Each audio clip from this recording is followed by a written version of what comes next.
Banyak orang yang sukanya memarahi dirinya sendiri, yang kecewa terhadap hidupnya sendiri, sehingga dia selalu mempressure, menekan dirinya. Itu kalau tidak hati-hati nanti dari stres bisa jadi depresi, nanti jadi sakit jiwa.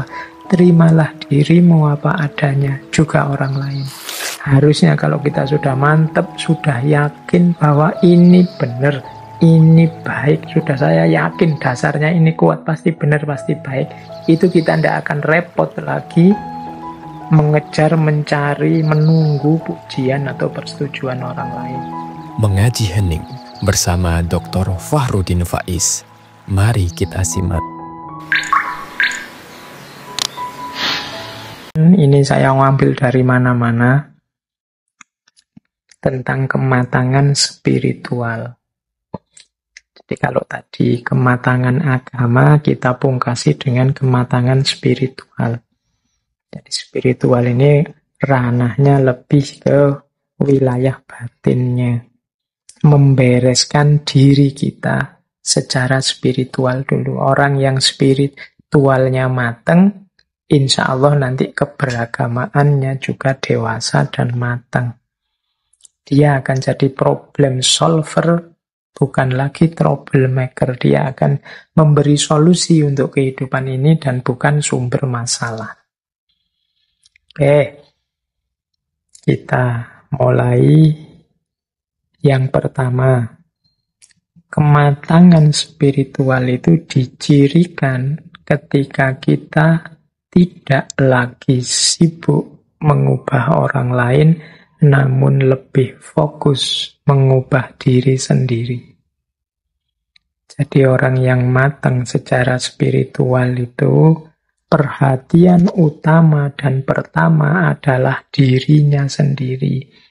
Saya ini masih kurang, saya ini masih lemah, saya ini masih butuh perbaikan. Nah, ini menunjukkan orang ini sadar dan matang secara spiritual. Tapi ada kan orang yang sebaliknya, sibuknya selalu nembak keluar. Orang itu ilmunya kurang, orang itu belum sadar-sadar, orang itu masih duniawi pikirnya, orang itu masih ambisius, selalu orang lain. Tadi ada ciri-ciri yang saya sebut, orang dewasa, orang macam-macam itu biasanya kan kita terus nembak keluar. Oh berarti orang itu belum dewasa, oh berarti pimpinan yang itu nggak dewasa. Kita selalu sibuk nembak orang. Orang yang spiritualitasnya matang itu fokusnya ke dirinya sendiri. Aku sudah dewasa apa belum ya? Aku ini tanggung jawab apa belum ya? Aku ini sadar diri, tahu diri enggak ya? Aku ini sabar atau siap menerima proses apa enggak ya? Dan lain sebagainya. Nah, orang yang lebih sibuk fokus pada perbaikan dirinya itu menunjukkan kematangan spiritual. Loh, apa menasihati orang untuk orang di sekeliling kita tidak penting, Pak? Penting. Tapi pertama-tama bereskan dirimu sendiri dulu. Itu menunjukkan kematangan spiritual. Nah, ciri yang kedua, menerima diri sendiri dan orang lain sebagaimana adanya. Jadi, kalau ini lanjutannya yang tadi ya, kenapa kita tidak harus sibuk dengan orang lain, ya kita terima saja orang lain apa adanya. Kenyataan bahwa orang itu beda-beda ya kita terima, termasuk menerima diri kita sendiri. Banyak orang yang sukanya memarahi dirinya sendiri, yang kecewa terhadap hidupnya sendiri, sehingga dia selalu mempressure, menekan dirinya. Itu kalau tidak hati-hati nanti dari stres bisa jadi depresi, nanti jadi sakit jiwa. Terimalah dirimu apa adanya, juga orang lain. Bahwa kamu kurang ya, bahwa kamu ada kelemahan ya, tapi itu tidak dijadikan alasan untuk membenci dirimu, apalagi mengusir dirimu dari dirimu sendiri. Terimalah dirimu. Dan juga orang lain. Orang lain juga harus kita terima sebagaimana adanya. Itu ciri kedua. Berarti kalau sudah bisa menerima diri, menunjukkan kita sudah matang secara spiritual. Terus yang ketiga, tidak lagi membebankan beragam harapan kepada orang lain dan fokus untuk memberi atau berbagi. Orang yang matang secara spiritual itu tidak banyak membebankan harapan. Membebankan harapan itu, aku ingin engkau begitu. Aku butuh ustadz yang begini loh. Aku ingin dosen itu menurutku yang baik itu begini loh. Aku ingin punya teman itu yang ideal itu begini. Jadi kamu membebankan harapan-harapan ideal-idealmu pada orang lain. Ini biasanya terus menyusahkanmu, membuatmu kecewa sendiri. Dan juga jadi beban hidupmu. Misalnya kamu punya ideal teman yang baik menurut saya itu Pak, 1, 2, 3, 4, 5. Jadi setiap kali ada teman baru, kamu bikin rapot untuk temenmu itu bahwa oh dia ini ramah tapi jarang mandi, oh dia ini menyenangkan sih kalau diajak ngobrol, tapi kalau ke warung mintanya ditraktir terus. Kamu bikin rapot terus untuk ideal-idealmu. Ini namanya membebankan harapan kepada yang lain. Kemungkinan lahirnya kekecewaan. Ya pasangan ideal menurut saya ini Pak. Oh itu alamat nanti kalau kamu punya pasangan, kamu akan bikin rapot tentang pasanganmu. Sudah cocok apa enggak sama standar yang kamu buat. Nah, selain menyusahkan juga hanya akan jadi bebanmu. Semakin berat nanti hidupmu. Fokuslah pada memberi, berbagi. Coba kamu teliti dirimu, kamu cek kira-kira aku bisa berbagi apa pada orang lain, pada lingkungan sekelilingku, mampuku memberi apa. Pak, kalau saya harta tidak punya, Pak, saya punyanya tenaga, ya sudah, sumbangkan tenagamu untuk kebaikan orang lain. Pak, saya punyanya yo hanya ilmu yang sedikit-sedikit ini, Pak, hanya ngaji Iqra itu loh Pak, saya bisanya. Ya, sumbangkan kemampuanmu ngaji Iqra itu, berbagilah kemampuan ngaji Iqra bagi yang belum bisa ngaji Iqra. Jadi sibuklah dengan apa yang bisa kamu berikan pada orang lain, bukan pada apa yang kamu inginkan dari orang lain. Nah ini orang yang semacam ini kategorinya berarti dia sudah matang secara spiritual. Jadi yang dia pikir hanya memberi dan berbagi pada yang lain, bukan mengharapkan, meminta pada yang lain. Ini mengurangi beban hidup dan juga efek kecewa dan susah dalam hidup. Kemudian yang keempat, orang yang matang secara spiritual itu mengerti bahwa apapun yang ditanam, itulah yang dituai. Apapun yang dilakukan, itulah yang dinikmati. Jadi ini rumusnya orang hidup itu فَمَنْ يَعْمَلْ مِثْقَالَ ذَرَّةٍ خَيْرًا يَرَهُ وَمَنْ يَعْمَلْ مِثْقَالَ ذَرَّةٍ شَرًّا يَرَهُ. Sekecil apapun kebaikan akan kita nikmati hasilnya, sekecil apapun kejelekan akan kita nikmati juga efeknya. Orang yang matang secara spiritual ngerti benar rumus ini, makanya dia hati-hati. Jangan sampai melakukan kesalahan sekecil apapun. Eman-eman nanti dengan panennya. Jadi, itu ciri kematangan yang keempat. Jadikan ini rumus hidup. Apapun yang dilakukan akan dinikmati hasilnya. Karena hari ini kan kadang-kadang kita meremehkan tindakan-tindakan kecil yang menurut kita seandainya dosa itu ya dosa-dosa kecil. Alah Pak, cuma ngomong kotor jorok sedikit aja, enggak masalah lah. Yang lain efeknya keakraban yang muncul jadi luar biasa Pak ya, enggak masalah. Yo memang sih kalau kamu lihat efek keakrabannya jadi luar biasa, tapi bisa enggak kamu menjalin keakraban tidak dengan yang itu, yang kamu anggap dosa tapi kecil itu. Mbok nyari yang enggak ada dosanya. Kenapa?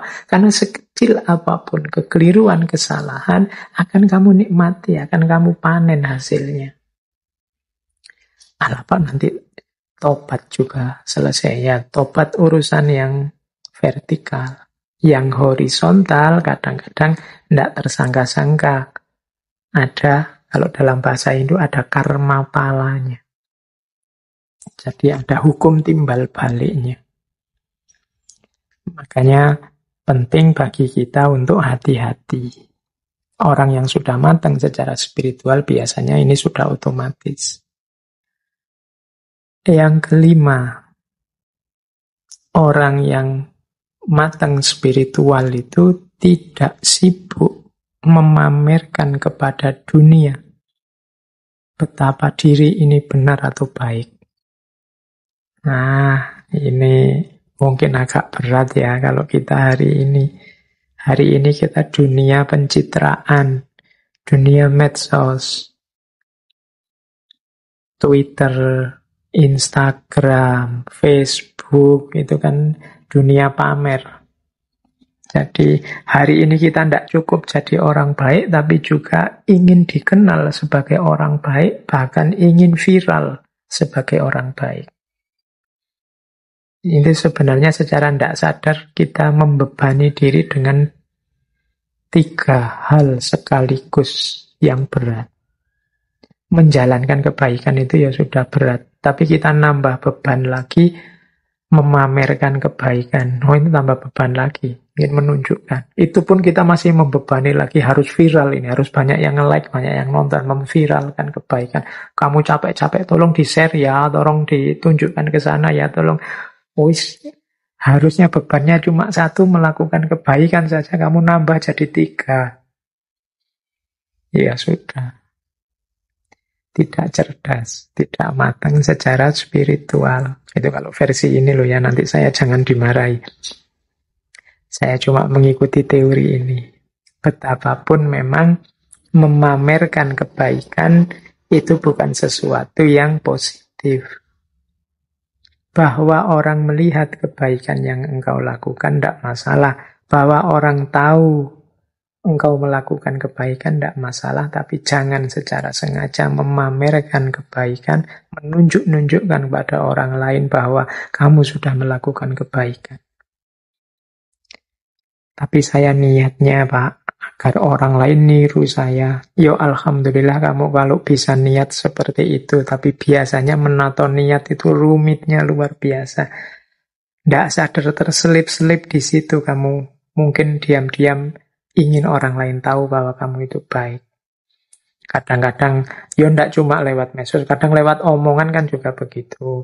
Enggak ada apa-apa, ngomong biasa-biasa, tiba-tiba kamu nambahi, oh waktu saya di Singapura dulu, waktu saya ketemu Menteri anu dulu, oh waktu kamu mamer-mamer jasamu, mamer-mamer kehebatanmu. Oke, ini nanti nyambung dengan ciri selanjutnya, yaitu tidak sibuk mengejar persetujuan dan pujian orang lain. Ini ciri orang yang spiritualitasnya matang. Kita ini sering lebih direpotkan oleh kira-kira orang setuju enggak ya yang saya omongkan, kira-kira orang nanti saya dipuji enggak ya kalau melakukan ini. Kira-kira orang cocok enggak ya dengan yang saya lakukan ini. Jadi cocok tidak cocoknya orang, pujian atau celaannya orang. Ini sebenarnya menunjukkan kita tidak terlalu yakin dengan kebenaran atau kebaikan yang akan kita jalankan. Harusnya kalau kita sudah mantap, sudah yakin bahwa ini benar, ini baik, sudah saya yakin dasarnya ini kuat, pasti benar, pasti baik. Itu kita tidak akan repot lagi mengejar, mencari, menunggu pujian atau persetujuan orang lain. Terserahlah, monggo kalau ada orang setuju atau tidak setuju. Orang mau mencela juga tidak apa-apa, tapi saya yakin ini adalah benar dan baik. Nah, ini menunjukkan orang sudah matang secara spiritual. Kalau masih sibuk menunggu komentar orang lain, kemungkinan kita tidak terlalu yakin dengan kebaikan kita. Atau kalau tidak, saya yakin kok Pak. Tapi kok masih nunggu? Nah, itu tadi mungkin ada unsur pamernya. Berarti kamu hanya ingin pamer saja. Oke, ya, pamer juga bukan sesuatu yang positif. Sudahlah, bukan berarti kamu tidak boleh medsosan, tidak boleh upload di Instagram, Facebook, atau WA, monggo dilanjutkan, tapi tata batinnya dibereskan dulu. Semoga engkau tidak sibuk memamerkan kebaikanmu dan juga tidak sibuk mengejar persetujuan dan pujian orang lain. Karena ini nanti kontraproduktif dengan kematangan spiritual yang sedang kita bangun.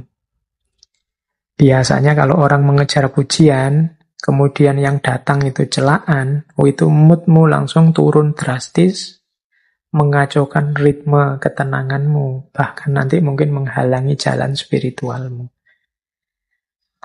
Terus, tidak lagi membandingkan diri dengan yang lain, atau sebaliknya, membandingkan yang lain dengan diri sendiri. Banding-bandingan ini biasanya ciri orang yang tidak percaya diri, tidak yakin dengan kebenarannya, atau kalau membandingkan orang lain dengan diri sendiri, itu biasanya ciri orang yang sombong dan merasa benarnya sendiri. Begitu aku merasa benar, kan terus aku ingin orang lain seperti aku. Biasanya terus terjadilah membandingkan orang dengan dirinya. Mbok dia itu kayak aku ini loh. Mbok dia itu niru aku ini loh. Nah, itu membanding-bandingkan namanya. Atau dibalik, membandingkan diri dengan orang lain. Aku ini sudah cocok nggak ya dengan itu, dengan idolaku itu? Sudah sesuai nggak sih dengan yang selama ini aku puja-puja? Sudah nyambung nggak sih dengan artis yang selama ini aku idolakan dan seterusnya? Ini menunjukkan tidak percaya diri. Jadi membandingkan diri dengan orang lain menunjukkan tidak percaya diri. Membandingkan orang lain dengan dirinya biasanya menunjukkan rasa benar sendiri, kesombongan, keangkuhan. Ini juga jangan dilakukan. Orang yang sudah tidak sibuk lagi dengan perbandingan-perbandingan menunjukkan dia sudah matang secara spiritual. Oke, terus selanjutnya orang yang matang secara spiritual itu mampu membedakan kebutuhan dan keinginan. Dan selanjutnya mampu mengontrol keinginan. Jadi dalam hidup ini kita ini sering rancu antara kebutuhan dan keinginan. Makan itu kebutuhan. Tapi nyari restoran mewah itu keinginan. Jadi minum itu kebutuhan. Tapi harus merek minum tertentu itu keinginan. Mencari ilmu itu kebutuhan. Tapi harus di kampus ini atau harus lewat ustadz ini atau harus lewat organisasi ini itu keinginan. Jadi bedakan dulu deh mana kebutuhan, mana keinginan. Bukan berarti tidak boleh keinginan ini. Tapi keinginan ini dikontrol. Kalau keinginannya yang baik-baik kan tidak masalah. Yang mendukung kebutuhan.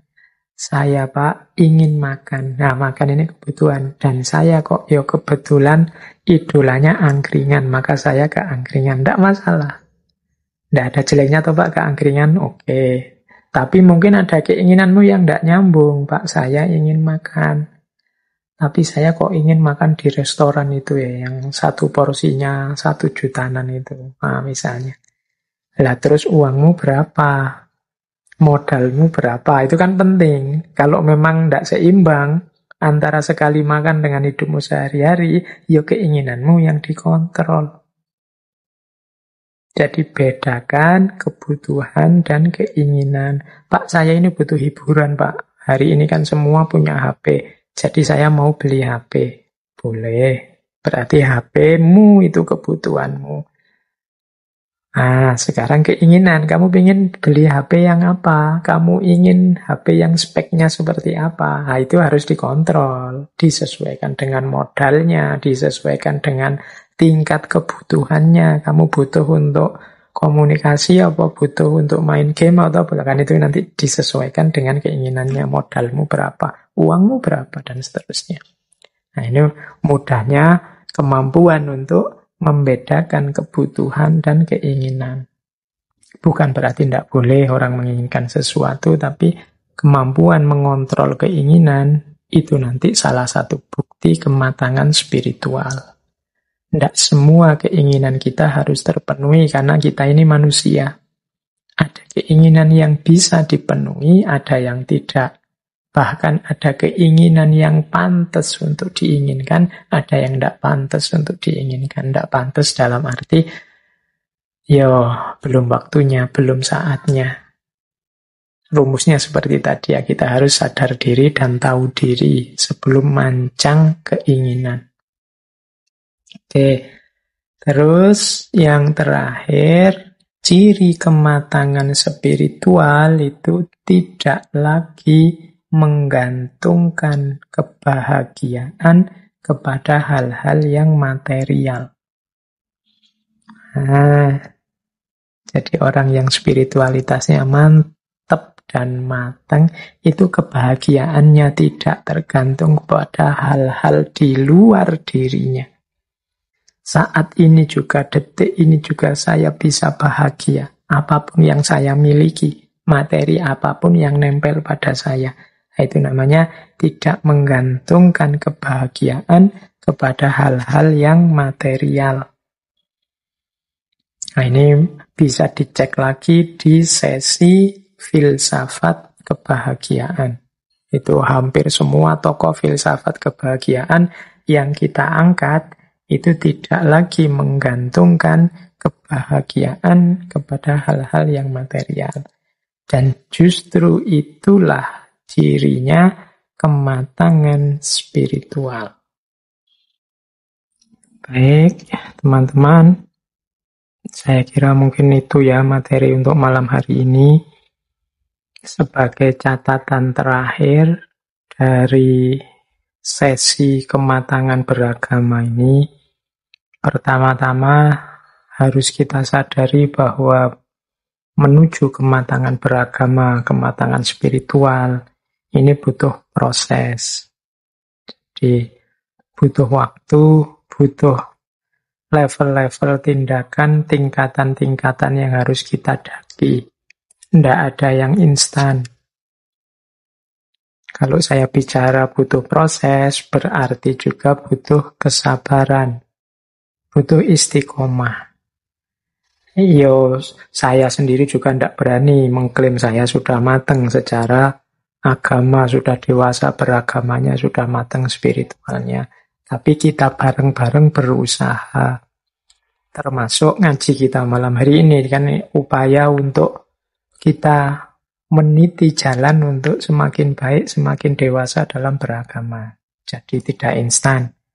Biasanya yang muda-muda itu kan pinginnya cepat, langsung. Saya ingin langsung spiritualitasnya matang, Pak. Itu biasanya terus tengah jalan ngelukro, tengah jalan susut semangatnya karena merasa, wah kok berat Pak, kok susah Pak ya. Karena apa-apa ada tangga-tangganya yang harus didaki. Kemudian yang kedua juga pasti tidak langsung sukses. Ada jatuh bangunnya, ada naik turunnya. Tidak apa-apa, dinikmati saja proses itu. Jangan marah-marah pada dirimu sendiri, apalagi menyiksa dirimu sendiri, tapi juga jangan terlalu memanjakan dirimu. Jadi, bikin rencana-rencana, bikin strategi-strategi, biar kita bisa setahap demi setahap naik menuju kematangan dalam beragama, kematangan dalam spiritualitas kita. Dengan rumus-rumus yang tadi sudah disebut dari awal ngaji sampai akhir ngaji.